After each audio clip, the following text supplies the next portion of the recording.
द्वितीय पीयूसी छात्रों को नमस्कार। आज मैं आप लोगों के सामने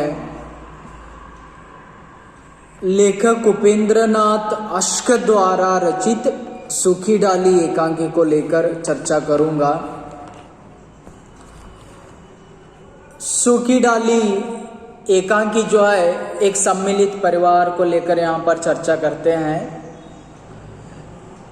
एकांकी यानी एक अंक वाला, कभी भी नाटक का एक छोटा भाग होता है, यानी इसमें 3 दृश्यों से ज़्यादा भाग दृश्य नहीं होते हैं। उपेंद्रनाथ अश्क जी का जन्म 1910 ईस्वी में पंजाब के जालंधर शहर के एक मध्यवर्गीय परिवार में होता है और बहुमुखी प्रतिभा के साहित्यकार विविध विधाओं में इन्होंने अपना योगदान दिया। उसी के साथ साथ जो यथार्थवाद को लेकर चित्रण करते थे और इन्हें केंद्रीय संगीत नाटक अकादमी द्वारा भी नाटककार से सम्मानित किया गया है। इनके अनेक कहानी, नाटक, एकांकी, उपन्यास, संस्मरण, समालोचना आदि जो योगदान रहा है, इसके लिए 1972 ईस्वी में इनको सोवियतलैंड नेहरू पुरस्कार से नवाजा भी गया है और इनकी मृत्यु 1996 ईस्वी में हुई है। इनकी जो रचनाएं हैं, देवताओं की छाया में, तूफान से पहले, चरवाहे, पक्का गाना, साहब को जुकाम है, सितारों के खेल, गिरती दीवारें, गर्म राग, निमिಷ। ಹಾಗಾದರೆ ಇವತ್ತು ನಾವೆಲ್ಲರೂ ಏನಪ್ಪ ಅಂತಂದರೆ ಸೂಖಿ ಡಾಲಿ ಏಕಾಂಕಿ ಅಂತಂದರೆ ನಾಟಕದ ಒಂದು ಭಾಗ ಆಗಿರುತ್ತೆ। ಉಪೇಂದ್ರನಾಥ್ ಅಶ್ಕರು ಈ ಏಕಾಂಕಿಯ ಲೇಖಕರಿದ್ದಾರೆ। ಹಾಗಾದರೆ ಇವರ ಪರಿಚಯವನ್ನು ಸಂಕ್ಷಿಪ್ತವಾಗಿ ನಾವು ನೋಡಬೇಕಂದ್ರೆ, ಇವು 1910ರಲ್ಲಿ ಪಂಜಾಬಿನ ಜಾಲಂಧರ್ ನಗರದಲ್ಲಿ ಜನ್ಮವನ್ನು ಪಡೀತಾ ಇದ್ದಾರೆ। ತದನಂತರ ಬಹುಮುಖ ಪ್ರತಿಭೆಯನ್ನು ಹೊಂದಿದಂಥ ಇವರು ಯಥಾರ್ಥವಾದಿಗೆ ಚಿತ್ರಣವನ್ನು ನೀಡ್ತಾ ಇದ್ದಾರೆ। ಅದೇ ರೀತಿಯಾಗಿ ಇವರು ನಾಟಕ, ಏಕಾಂಕಿ ಅಥವಾ ಸಮಾಲೋಚನೆ, ಉಪನ್ಯಾಸ ಬಹಳಷ್ಟಕ್ಕೆ ಕೊಡುಗೆಯನ್ನು ಕೊಟ್ಟಿದ್ದಾರೆ। ಹಾಗಾಗಿ 1972ರಲ್ಲಿ ಇವರಿಗೆ ಸೋವಿಯತ್ಲ್ಯಾಂಡ್ ನೆಹರು ಪುರಸ್ಕಾರ ಸಹಿತ ಲಭಿಸಿದೆ। 1996ರಲ್ಲಿ ಇವರು ಮರಣವನ್ನು ಹೊಂದ್ತಾ ಇದ್ದಾರೆ। ಇವರ ರಚನೆಗಳನ್ನು ನೋಡಿದರೆ देवताओं की छाया में, तूफान से पहले, चरवाहे, पक्का गाना, साहब को जुकाम है, सितारों के खेल, गिरती दीवारें, गर्म राख, ನಿಮಿಷ ಇವೆಲ್ಲ ಏನಾಗಿದ್ದಾವೆಪ್ಪ ಅಂದರೆ ಇವರ ರಚನೆಗಳಾಗಿದ್ದಾವೆ। तो एकांकी को लेकर क्या बताते हैं? जो प्रस्तुत एकांकी है, यहाँ पर अब सारे लोग किताब को देखते जाना है।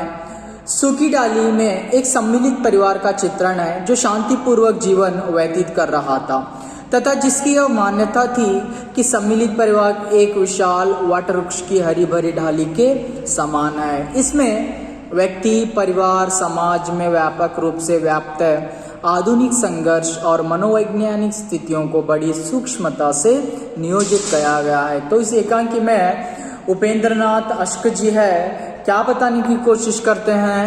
यहाँ पर जो ये एकांकी है एक सम्मिलित परिवार को लेकर चर्चा करती है। सम्मिलित मतलब सारे लोग जो मिल रहते हैं, जॉइंट फैमिली जो होती हैं। आप लोग देखते हैं बहुत सारे आज कुटुंब है अलग होते हैं, लेकिन इनका मानना है आज सम्मिलित परिवार रहना है आधुनिक तौर पर। जैसे प्राचीन काल में सम्मिलित परिवार रहा करते थे, उसी तरह परिवार रहना ज़रूरी है, क्योंकि यहाँ पर सम्मिलित परिवार वटवृक्ष यानी बरगद के पेड़ के समान मानते हैं। जैसे बरगद का पेड़ बहुत बड़ा होता है, उसकी ढालियाँ हर जगह फैली रहती है, उस तरह परिवार रहना है आज सम्मिलित परिवार। और व्यक्ति, परिवार, समाज को लेकर चर्चा करते हैं। ಏನಾಗ್ತಾ ಇದೆಯಪ್ಪ ಅಂತಂದರೆ ಇವತ್ತು ಈ ಏಕಾಂಕಿಯ ಸಂದೇಶ ಏನಂತ ಅಂದರೆ ಸಮ್ಮಿಲಿತ ಪರಿವಾರ।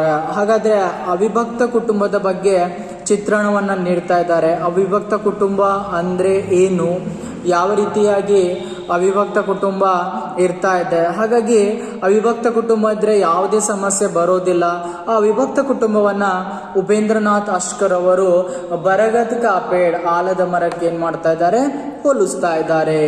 तो दादाजी के संयुक्त परिवार में छोटी बहू बेला के आ जाने से जो हलचल मच जाती है वह सभी की चर्चा का विषय है. किंतु दादाजी द्वारा समझाए जाने पर घर के सभी सदस्य जब उसके प्रति एक दूसरा ही व्यवहार आरंभ कर देते हैं तो बेला को अपना दम घुटता सा प्रतीत होता है और अंत में वह इंदु के समक्ष आत्मसमर्पण कर देती है. इस प्रकार दादाजी की परिपक्व बुद्धि द्वारा एक असहयोगिनी कितनी जल्दी गृह कार्य में सहयोग देने लगती है. तो क्या हो जाता है, दादाजी थे तो यहाँ पर दादाजी का जो नाम था मूलराज था, तो उनकी छोटी बहू थी. तो छोटी बहू घर में आ जाने के कारण, क्योंकि वह थोड़ा पढ़ी लिखी थी, आधुनिक रहन सहन था और अपने परिवार के साथ यानी अपने ससुराल के साथ, मतलब अपने पति के फरेश यानी उसका पति था, उसके पति के घर वालों के साथ उसका जुड़ना नामुमकिन था. इसलिए वह क्या करती है, वहां पर जो सारे अपने इरादों को बदलती रहती है.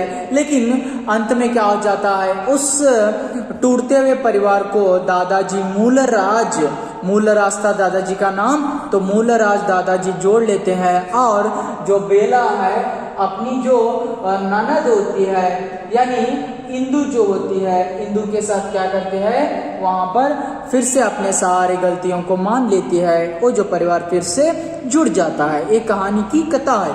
श्री गंगा प्रसाद पांडे का कथन कितना सार्थक है कि दादा रूपी वटवृक्ष की छाया में परिवार के भीतर चलने वाले संघर्ष की चरम अभिव्यक्ति बेला छोटी बहू के इन शब्दों से स्पष्ट होती है. तो क्या हो जाता है, गंगा प्रसाद पांडे जो का कथन एक कहावत बहुत सही है, क्योंकि दादाजी उस परिवार में रहते हैं मूलराज, लेकिन उनका परिवार जो वटवृक्ष के समान था वही टूट रहा था. लेकिन दादाजी उस पेड़ को या उस परिवार को या उस पेड़ के समान रहने वाले परिवार को कभी टूटना नहीं देते. और बेला बताती है, अंत में बताती है इस परिवार का महत्व क्या है, दादाजी का महत्व क्या है. दादाजी पेड़ से किसी डाली का टूटकर अलग होना पसंद नहीं करते, पर क्या आप चाहेंगे कि पेड़ से लगी वह डाल सूख कर मुरझा जाए. संक्रांति काल की अस्त व्यस्तता में व्यक्ति वैचित्र्य की यथार्थ झांकी प्रस्तुत करने में यह नाटक पूर्ण सफल है. देखिए, जब वहां पर कहानी के अंत में जो बेला को अपनी गलतियों का एहसास होता है तो अंत में बताती है, अरे दादाजी आप तो परिवार अलग होना नहीं चाहते या कोई पेड़ से, बरगद के पेड़ से डाली अलग होना नहीं चाहते, क्या वही पेड़ की डाली टूटकर उसी पेड़ में लटकी रहती है, क्या आप उसे रहना चाहते हैं? मतलब जो डाली हरी भी नहीं हो सकती, सूख भी नहीं सकती, उस तरह इस घर में मैं हो जाऊंगी. तो अंत में अपने क्या हो जाता है, जो सारी गलतियों को मान लेती है. यही जो कथा ಏನಾಗಿದೆ ಅಂತಂದ್ರೆ, ಈ ಕಥೆಯ ಏಕಾಂಕಿಯ ಸಂದೇಶ ಏನಪ್ಪ ಅಂತಂದ್ರೆ, ಇಲ್ಲಿ ಉಪೇಂದ್ರನಾಥ್ ಅಶ್ಕರ್ ಅವರು ಹೇಳುವ ಹಾಗೆ ಅವರು ಕೇವಲ 1-2 ಮಾತಿನಲ್ಲಿ ಹೇಳ್ತಾರೆ, ದಾದಾಜಿ ಈ ಮನೆಯ ಹಿರಿಯ ಅಜ್ಜ ಯಾರಿದಾನಪ್ಪ ಅಂತಂದ್ರೆ ಮೂಲರಾಜ್. ಅವರು ತನ್ನ ಮನೆಯನ್ನ, ತನ್ನ ಪರಿವಾರವನ್ನ, ತನ್ನ ಅವಿಭಕ್ತ ಕುಟುಂಬವನ್ನ ಆಲದ ಮರಕ್ಕೆ ಹೋಲಿಸ್ತಾ ಇದ್ದಾರೆ, ವಟವೃಕ್ಷಕ್ಕೆ ಹೋಲಿಸ್ತಾ ಇದ್ದಾರೆ. ಹಾಗಾಗಿ ಅವ್ರು ಏನ್ ಹೇಳ್ತಾ ಇದ್ದಾರೆ ಅಂತಂದ್ರೆ, ನನ್ನ ಈ ಮನೆ ಅನ್ನುವಂಥದ್ದು ಆಲದ ಮರ ಇದ್ದ ಹಾಗೆ ಇದೆ. ಹಾಗಾದ್ರೆ ಬೇಲಾ ಹೊಸದಾಗಿ ಸೊಸೆ ಬಂದಾಗ ಅವಳು ಕಲಿತೋಳು ಆಗಿದ್ಲು, ಆದ್ರೆ ಹೊಸ ಸಂಸ್ಕೃತಿ. ಆಮೇಲೆ ತನ್ನ ತಂದೆಯ ಮನೆಯಲ್ಲಿ ಎಲ್ಲ ಅಧಿಕಾರ ಅವಳದೇ ಇತ್ತು, ಒಬ್ಬಳೆ ಮಗಳಾಗಿದ್ಲು. ಹಾಗಾಗಿ ಅವಳಿಗೆ ತನ್ನ ಗಂಡನ ಮನೆಯಲ್ಲಿ ಬಂದು ಹೊಂದಾಣಿಕೆ ಆಗುವಂಥದ್ದು ಬಹಳ ಕಷ್ಟವಾಗಿತ್ತು.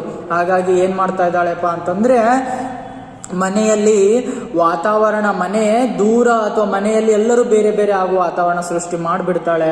ಆದರೆ ಕೊನೆಯಲ್ಲಿ ಇಂದು ಏನು ಅವಳ ಒಂದು ನಾದಿನಿ ಅಂತ ಹೇಳ್ತಾರೆ, ಇಂದು ಅವಳು ಮತ್ತೆ ಬೆಳಲಾಳ ನಡುವೆ ಜಗಳವಾಗಿ ಕೊನೆಯಲ್ಲಿ ಅವಳು ದಾದಾಜಿಯ ಮುಂದೆ ತನ್ನ ತಪ್ಪೆಲ್ಲಗಳನ್ನು ಒಪ್ಪಿಕೊಳ್ತಾಳೆ. ಕೊನೆಯಲ್ಲಿ ಹೇಳ್ತಾಳೆ, ದಾದಾಜಿ ಹಾಗಾದರೆ ನೀವು ಮರದಿಂದ ಕೊಂಬೆ ಬೇರೆ ಆಗುವುದು ಇಷ್ಟಪಡೋದಿಲ್ಲ, ಆದರೆ ಅದೇ ಕೊಂಬೆ ಮರದಲ್ಲಿ ಮುರಿದು ಕೆಳಗೂ ಬೀಳಲಾರದೆ ಮತ್ತೆ ಚಿಗಿಯಲಾರದೆ ಮರದಲ್ಲೇ ಇದ್ದರೆ ಅದು ಏನು ಜೀವಂತ ಇದ್ರೂ ಸಹಿತ ಸತ್ತ ಹಾಗೆ, ಆ ರೀತಿ ನಾನಾಗ್ತೇನೆ. ಹಾಗೆ ಬೇಡ, ನಾನು ನಿಮ್ಮ ಮನೆಯಲ್ಲಿ ಏನಾಗ್ತೇನೆ, ಎಲ್ಲರ ಜೊತೆ ಇರ್ತೇನೆ ಅಂತಂದು ತನ್ನ ತಪ್ಪನ್ನ ಒಪ್ಪಿಕೊಂಡಿರ್ತಾಳೆ. ಈ ರೀತಿ ಇದರಲ್ಲಿ ಕಥೆ ಇದೆ.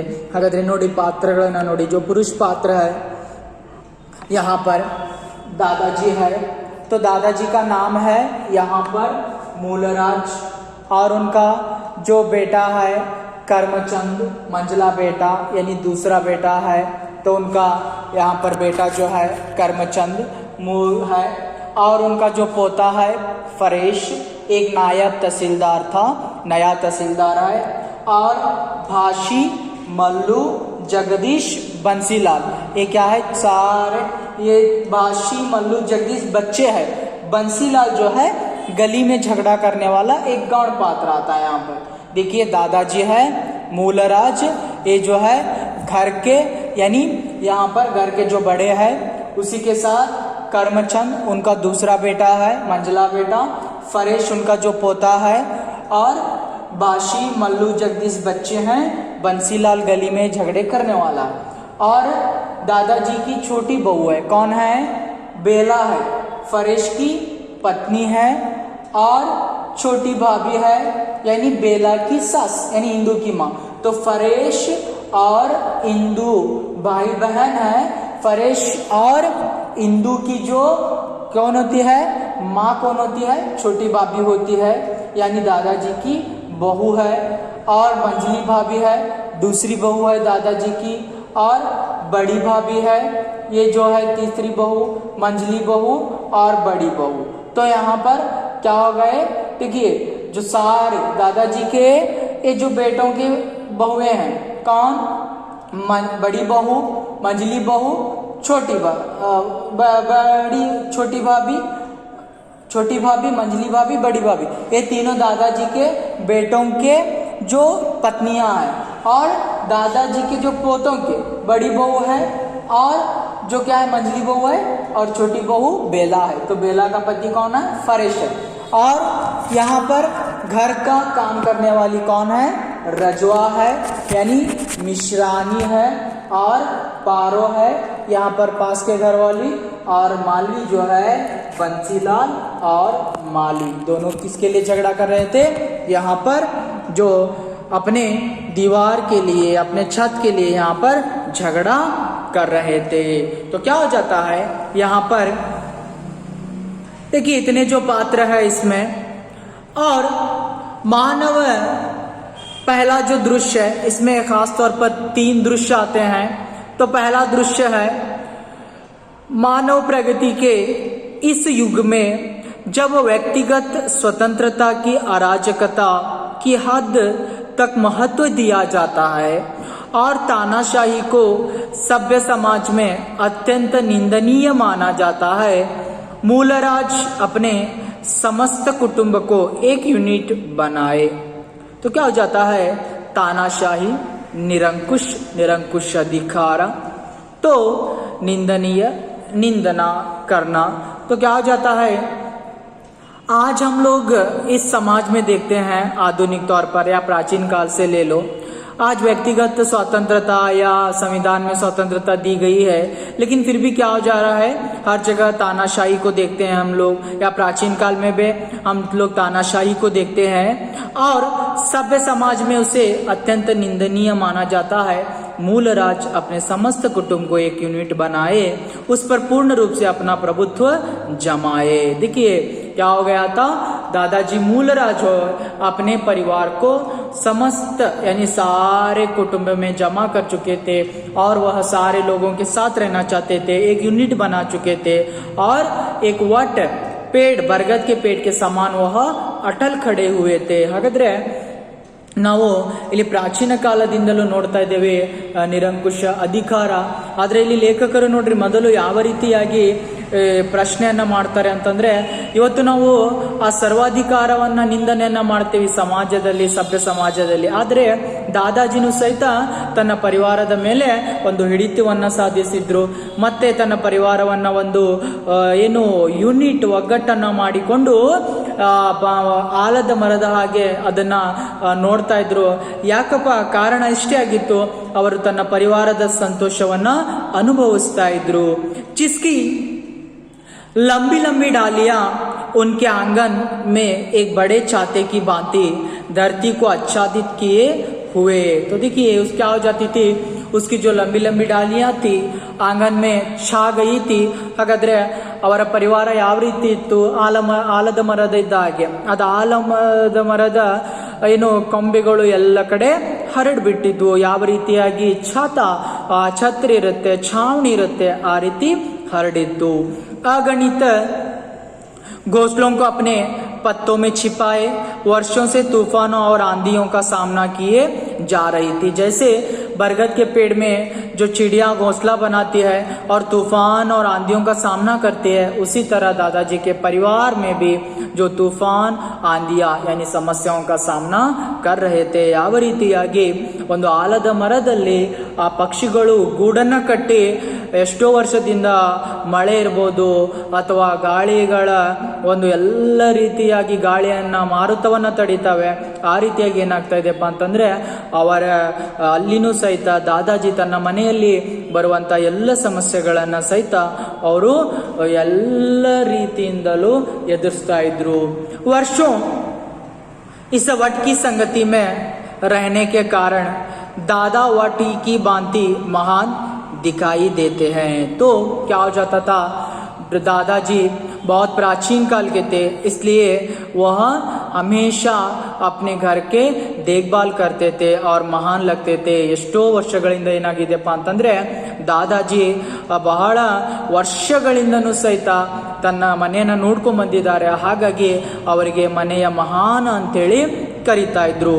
ಆಯುಕಿ 72 सर्दियां देख लेने पर भी उनका शरीर अभी तक नहीं झुका और उनकी सफेद दाढ़ी वट की लंबी लंबी दाढ़ियों की भांति उनकी नाभि को छूती हुई मानो धरती को छूने का प्रण किए हुए है. तो देखिए क्या हो गया था, 72 वर्ष उनको थे, लेकिन फिर भी उनका शरीर नहीं झुका था. आप लोगों को पता है प्राचीन काल के जो बूढ़े हैं कैसे रहते हैं, और सफेद दाढ़ी, जैसे ही वट के पेड़ के लंबी लंबी डालियां रहती है, उनकी जो दाढ़ी जो है उनके नाभि को छू लेने का प्रण करती थी, प्रतिज्ञा करती थी. ಯಾವ ರೀತಿಯಾಗಿ ಇದ್ರಪ್ಪ ದಾದಾಜಿ ಮೂಲರಾಜ್ ಆ ಪರಿವಾರದಲ್ಲಿ ಅಂದ್ರೆ 72 ವರ್ಷ ಅವ್ರಿಗೆ ಕಳೆದ್ರೂ ಸಹಿತ ಅವರು ಆ ಬಹಳಷ್ಟು ಆಲದ ಮರ ಯಾವ ರೀತಿಯಾಗಿ ಗಟ್ಟಿಯಾಗಿರುತ್ತೆ ಆ ರೀತಿ ಇದ್ರು. ತದನಂತರ ಹೇಗೆ ಆಲದ ಮರದ ರೆಂಬೆ ಕೊಂಬೆಗಳಿರ್ತವೆ ಆ ರೀತಿಯಾಗಿ ಅವರ ಆ ಒಂದು ದಾಡಿನೂ ಸಹಿತ ಏನಾಗ್ತಾ ಇದೆಯಪ್ಪ ಅಂದ್ರೆ ಅವರ ನಾಭಿಗೆ ಹೊಕ್ಕಳವರೆಗೂ ಬರ್ತಾ ಇತ್ತು. ಅಂದ್ರೆ ಅಷ್ಟು ಉದ್ದವಾದಂತ ಗಡ್ಡವನ್ನ ಬಿಟ್ಟಿದ್ರು. ಪ್ರತಿಜ್ಞೆಯನ್ನ ಮಾಡ್ತಾ ಇತ್ತು ಏನೋ, ಯಾಕಂದ್ರೆ ನಾನು ಎಷ್ಟೇ ಹಿರಿಯನಾದ್ರೂ ಸಹಿತ ನನ್ನ ಅವಿಭಕ್ತ ಕುಟುಂಬವನ್ನ ನಾನು ಬೇರೆ ಆಗ್ಲಿಕ್ಕೆ ಬಿಡೋದಿಲ್ಲ ಅನ್ನುವಂಥದ್ದನ್ನ ಅವ್ರು ಚರ್ಚೆ ಮಾಡ್ತಾ ಇದ್ರು. ದಾದಾಕ बड़ा लड़का 1914 के महायुद्ध में सरकार की ओर से लड़ते लड़ते काम आया था. तो देखिए क्या हो जाता है, इनका बड़ा बेटा था लेकिन उसका नाम यहाँ पर जिक्र नहीं है. तो 1914 में जो युद्ध हुआ था, प्रथम महायुद्ध, फर्स्ट वर्ल्ड वार जो हुआ था, उसमें क्या हो जाता है, वहां पर उन्होंने अपना जान कुर्बान दी थी. ಹಾಗಾದ್ರೆ ದಾದಾಜಿಯವರ ಮಗ, ಮೊದಲನೇ ಮಗ 1914ರಲ್ಲಿ ನಡೆದಂತಹ ಪ್ರಥಮ ವಿಶ್ವ ಮಹಾಯುದ್ಧದಲ್ಲಿ ಅವನು ಏನ್ ಮಾಡ್ತಾ ಇದ್ದಾನೆಪ್ಪ ಅಂತಂದ್ರೆ ತನ್ನ ಪ್ರಾಣವನ್ನ ಬಿಡ್ತಾ ಇದ್ದಾನೆ. ಹಾಗಾದ್ರೆ 1914ರಿಂದ 1918ರವರೆಗೆ ಪ್ರಥಮ ಮಹಾಯುದ್ಧ ಆಗ್ತಾ ಇದೆ ಆ ಒಂದು ರಷ್ಯಾ ಮತ್ತೆ ಅಮೆರಿಕ ಬಣಗಳ ನಡುವೆ. ಹಾಗಾಗಿ ಆ ಯುದ್ಧದಲ್ಲಿ ಏನಾಗ್ತಾ ಇದೆಯಪ್ಪ ಅಂತಂದ್ರೆ ಅವರ ಮಗ ಪ್ರಾಣವನ್ನು ಕಳೆದುಕೊಂಡಿದ್ದ. इसके बदले में सरकार ने दादा को एक मुरब्बा जमीन दी थी. इसलिए क्या हो गया था, तो एक मुरब्बा, एक भाग जो है जमीन दी थी. ಹಾಗಾದ್ರೆ ತಾನು ಅವರ ಮಗ ಯುದ್ಧದಲ್ಲಿ ಮಡಿದಿದ್ದಾನೆ ಅಂತಂದು ದಾದಾಜಿ ಅವರಿಗೆ ಒಂದು ಭಾಗದಷ್ಟು ಜಮೀನನ್ನ ಏನ್ ಮಾಡಿದ್ರು, ಕೊಟ್ಟಿದ್ರು. किंतु दादा सरकार की इस कृपाई पर संतुष्ट नहीं रहे. अपने साहस, परिश्रम, निष्ठा, दूरदर्शिता और रसूख से उन्हें 1 के 10 मुरब्बे बनाए. तो क्या हो जाता है, दादाजी सरकार वालों ने तो क्या किया, 1 मुरब्बा दिया तो उसे नहीं मानते हैं, लेकिन उनके जो बेटे थे या उनके जो पोते थे, सारे लोगों के लिए जमीन जो है, फार्म जो है, डायरी जो है, यानी अब उनके पास साहस था, परिश्रम, कोशिश करने की आदत थी, निष्ठावान थे, वह सच के साथ चलते थे, दूरदर्शिता यानी आगे की सोच थी उनके पास, रसूख से बहुत, वह रसूख के साथ, योजना यानी प्लानिंग के साथ काम लेते थे. 1 मुरब्बे को 10 मुरब्बा बना देते हैं. और ಏನ್ ಮಾಡ್ತಾ ಇದ್ದಾರೆಪ್ಪ ಅಂತಂದ್ರೆ, ದಾದಾಜಿ ಮೂಲರಾಜ್ ಯೋಚನೆ ಮಾಡ್ತಾರೆ, ಸರ್ಕಾರ ನನಗೆ ಒಂದೇ ಭಾಗದ ಜಮೀನನ್ನ ಕೊಟ್ಟಿದೆ ಅಂತಂದ್ರೆ ಅದರ ಬಗ್ಗೆ ನಾನು ಚಿಂತನೆಯನ್ನ ಮಾಡಬಾರ್ದು. ತನ್ನ ಸಾಹಸ, ತನ್ನ ಪರಿಶ್ರಮ, ತನ್ನ ನಿಷ್ಠೆ, ತನ್ನ ದೂರದರ್ಶಿತ ಮುಂದಾಲೋಚನೆ ಇರ್ಬೋದು, ತನ್ನ ರಸೂಕ್, ತನ್ನ ಯೋಜನೆ ಇರ್ಬೋದು, ಎಲ್ಲದರ ಬಗ್ಗೆ ಏನ್ ಮಾಡ್ತಾರೆ, ಪರಿಶ್ರಮವನ್ನ ಪಟ್ಟು 1 ಭಾಗ ಕೊಟ್ಟಂತಹ ಆ ಜಮೀನನ್ನ 10 ಭಾಗವಾಗಿ ಮಾಡ್ತಾ ಇದ್ದಾರೆ दादाजी ಅವರು. सबसे छोटा पोता अभी अभी नायब तहसीलदार होकर इसी कस्बे में लगा है. कुछ ही दिन हुए उसका विवाह लाहौर के एक प्रतिष्ठित तथा संपन्न कुल की सुशिक्षित लड़की से हुआ. तो क्या हो जाता है, उनका जो छोटा पोता था, मैंने आपको बताया फरेश, अभी अभी नायब तहसीलदार हो गया था और उसकी जो पत्नी का नाम था बेला, वह लाहौर के रहने वाली थी. उनका जो पिता है एक अमीर लड़का था, अमीर आदमी था. ಹಾಗಾದ್ರೆ ಅವರ ಮೊಮ್ಮಗ ಫರೇಶ್ ಏನಾಗಿದ್ದಾನೆ ಅಂದ್ರೆ, ಈಗ ತಾನೇ ನಾಯಬ್ ಹೊಸ ತಹಸೀಲ್ದಾರ್ ಆಗಿ ಆಯ್ಕೆಯಾಗಿದ್ದ. ಅವನು ಪಕ್ಕದ ಹಳ್ಳಿಯಲ್ಲಿ ಕೆಲಸವನ್ನ ಮಾಡ್ತಿದ್ದ, ವಿವಾಹನ ಸಹಿತ ಆಗಿದೆ. ಅವನ ಹೆಂಡತಿಯ ಹೆಸರು ಬೇಲಾ ಆಗಿದೆ.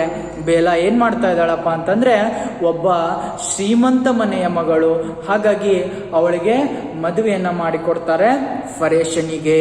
ಉನ್ಕೆ छोटे पोते फरेश का नायब तहसीलदार और उनकी छोटी फतोहू का सुशिक्षित होना अपने में 2 महत्वपूर्ण बातें हैं. तो क्या हो जाता है, दादाजी बहुत खुश थे क्योंकि अपना पोता तहसीलदार बन गया और उनकी छोटी जो बहू बनकर आई है फतोहू, यानी बहू बनकर आई है जो पोती बनी है अभी, वे भी ಪಡಿ ಲಿಕ್ಕಿ ಹೈ. ಹಾಗಾದ್ರೆ ಆ ದಾದಾಜಿಗೆ ಬಹಳ ಸಂತೋಷವಾಯ್ತು. ನನ್ನ ಮೊಮ್ಮಗ ಏನಾಗಿದ್ದಾನೆ, ತಹಸೀಲ್ದಾರ್ ಆಗಿದ್ದಾನೆ.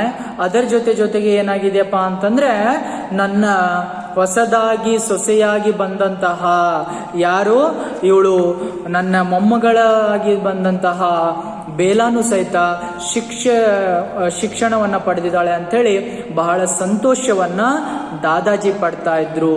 ಪಹಲೆ ही से सरकारी हलकों में उनकी प्रतिष्ठा और भी बढ़ जाने की संभावना है. तो क्या हो जाता है, जैसे ही सरकार जो हल्के होते हैं यानी गांव के समूह होते हैं, वहां पर उनकी प्रतिष्ठा बढ़ गई थी. गांव में उनका और भी आदर होने लगा है, किंतु साथ ही दूसरी से उनके परिवार के लिए संकट भी उपस्थित होता है. एक और खुशी की बात थी, फरेश तहसीलदार हो गया और बहू भी नहीं आई है, तो दूसरी ओर उनके परिवार में झगड़ा भी हो रहा था. ಹಾಗಾದ್ರೆ ಒಂದು ಕಡೆ ಏನಪ್ಪಾ ಅಂತಂದ್ರೆ, ಮೊಮ್ಮಗ ತಹಸೀಲ್ದಾರ್ ಆಗಿದ್ದಾನೆ, ಅದು ಬಹಳ ಸಂತೋಷ. ಆದ್ರೆ ಮತ್ತೊಂದು ಕಡೆ ಮೊಮ್ಮಗನ ಹೆಂಡತಿ ಬೇಲಾ ಬಂದಿದ್ದಾಳೆ, ಅವಳಿಂದ ಏನಾಗ್ತಾ ಇದೆ, ಮನೆಯಲ್ಲಿ ವಾತಾವರಣ ಎಲ್ಲವೂ ಹಾಳಾಗ್ತಾ ಇತ್ತು. ಇದು ಸಹಿತ ಅವರಿಗೆ ದುಃಖದ ವಿಷಯವಾಗಿತ್ತು. उनकी तीनों बहुएं जो घर में बड़ी भाभी, मंझली भाभी और छोटी भाभी के नाम से पुकारी जाती है, सीधी सादी महिलाएं थी. तो देखिए उनके 3 बहुएं थे, मंझली भाभी, बड़ी भाभी और छोटी भाभी. ये जो दादाजी की 3 बहुएं थे, यानी अपने बेटों की पत्नियां थी. सरल ಏನು 3 ಜನ ಇದ್ದಾರೆ. ಒಂದು ಕಡೆ ನೋಡಿದ್ರೆ ಸಂತೋಷ, ಏನು ಮೊಮ್ಮಗ ತಹಸೀಲ್ದಾರ್ ಆಗಿದ್ದಾನೆ ಫರೇಶ್. ಮತ್ತೊಂದು ಕಡೆ ಏನಾಗಿದ್ದಾಳೆ, ಮೊಮ್ಮಗಳು ಸೊಸೆಯಾಗಿ ಬಂದಂತಹ ಬೇಲಾ, ಅವಳೇನ್ ಮಾಡ್ತಾ ಇದ್ದಾಳೆ, ಅವಳು ಸಹಿತ ಜಗಳವನ್ನ ಮಾಡ್ತಾ ಇದ್ದಾಳೆ. ಆದ್ರೆ ನನ್ನ ಸೊಸೆಯಂದಿರು ಯಾರ್ಯಾರು, ಇಲ್ಲಿ ಅಜ್ಜನ ಸೊಸೆಯಂದಿರು ಮಂಜಲಿ ಭಾಬಿ, ಬಡಿ ಭಾಬಿ, ಚೋಟಿ ಭಾಬಿ, ಇವರು ಸರಳತೆಯಿಂದ इद्रू। उन सब में उनकी पोती इंदु से ही, जिसने प्राइमरी स्कूल तक बड़ी सफलतापूर्वक शिक्षा पाई है, सबसे अधिक पढ़ी लिखी समझी जाती है। तो क्या हो जाता है, यहाँ पर जो इंदु जो है पढ़ी लिखी थी और उसे प्राइमरी स्कूल पार कर चुकी थी, वहाँ पर घर में उसकी चलती थी। आದ್ರೆ ಮನೆಯಲ್ಲಿ ಅವರ ಮೊಮ್ಮಗಳಿದ್ರು, ಯಾರು, ದಾದಾಜಿಯ ಮೊಮ್ಮಗಳು ಅಂದ್ರೆ ಫರೇಶನ ತಂಗಿ, ಫರೇಶ್ की जो बहन है तो कौन थी, ಇಂದು, ಇಂದು ಆಗಿದ್ದಾಳೆ। ಹಾಗಾದ್ರೆ ಆ ಇಂದು ಆಗಿದ್ದಾಳೆಪ್ಪ ಅಂತಂದ್ರೆ ಏನಾಗ್ತಾ ಇದೆ, ಅವಳು ಪ್ರೈಮರಿ ಹೈಸ್ಕೂಲ್ ಅನ್ನ ಕಲ್ತಿದ್ಲು। ಆಗಿನ ಕಾಲದಲ್ಲಿ ಪ್ರೈಮರಿ ಹೈಸ್ಕೂಲ್ ಅನ್ನ ಕಲ್ತಿದ್ದಾಳಂದ್ರೆ ಅವಳಿಗೆ ಬಹಳಷ್ಟು ಮಹತ್ವವನ್ನ ಕೊಡ್ತಾ ಇದ್ರು। घर में उसकी चलती भी खूब है और दादा अपनी इस पोती से प्यार भी बहुत करते हैं। किंतु इस ग्रेजुएट छोटी पतुओं के आने से जो घर में छोटी बहू के नाम से पुकारी जाती थी है, कुटुंब के इस तालाब में इस प्रकार लहरों से उठने लगी हैं जैसे स्थिर पानी में बड़ी सींट गिरने से पैदा हो जाती है। तो क्या हो जाता है, जैसे उसकी इंदु की मान मर्यादा घर में बहुत थी, लेकिन उनसे बढ़कर ग्रेजुएट लड़की जब बेला बहू बनकर आती है तो इंदु का वहां पर घर में प्यार कम हो जाता है और वह घर में ऐसे आ जाती है बेला जैसे समंदर के पानी में बड़े पत्थर को, ईंट को फेंकते हैं तो पानी बिखेर जाता है, उस तरह पत्थर की जैसे घर में आकर घर को विभाजन करने की कोशिश करती है। ಏನಾಗ್ತಾ ಇದ್ದಾಳೆಪ್ಪ ಅಂತಂದ್ರೆ, ಇಂದು ಪ್ರೈಮರಿ ಹೈಸ್ಕೂಲ್ ಅನ್ನ ಕಲ್ತಿದ್ಲು, ಆದ್ರೆ ತಂದೆ ತಾಯಿಗಳು ಯಾವ ಸಂಸ್ಕೃತಿಯನ್ನ ಕಲಿಸಿದ್ದಾರೆ, ಎಲ್ಲ ಸಂಸ್ಕೃತಿ ಕಲಿತಿದ್ಲು। ಆದರೆ ಏನು ಈ ಗ್ರಾಜುಯೇಟ್ ಅನ್ನ ಮುಗಿಸಿ ಬಂದಿದ್ಲು ಯಾರಪ್ಪ ಅಂತಂದ್ರೆ ಈ ಬೇಲಾ, ಅವಳು ಸಮುದ್ರದಲ್ಲಿ ಯಾವ ರೀತಿಯಾಗಿ ನಾವು ಕಲ್ಲನ್ನ ಒಗೆದ್ರೆ ನೀರು ಎಲ್ಲ ಕಡೆ ಸಿಡಿಯುತ್ತೆ, ಆ ರೀತಿಯಾಗಿ ಅವಳು ಏನ್ ಮಾಡಿದಾಳೆ, ಮನೆಯಲ್ಲಿ ಬಂದು ಮನೆಯ ವಾತಾವರಣವನ್ನ ಅಥವಾ ಮನೆಯಲ್ಲಿ ಎಲ್ಲರನ್ನ ಬೇರೆ ಬೇರೆ ಮಾಡ್ಲಿಕ್ಕೆ ಪ್ರಯತ್ನವನ್ನ ಮಾಡ್ತಾ ಇದ್ಲು। पर्दा इमारत के बरामदे में खुलता है। देखिए जो पर्दा क्या होता है, इमारत के जो बरामदे में यहाँ बरामदा होता है वहीं पर खुल जाता है। ನಾಟಕ ಶುರು ಆಗ್ತಾ ಇದೆ।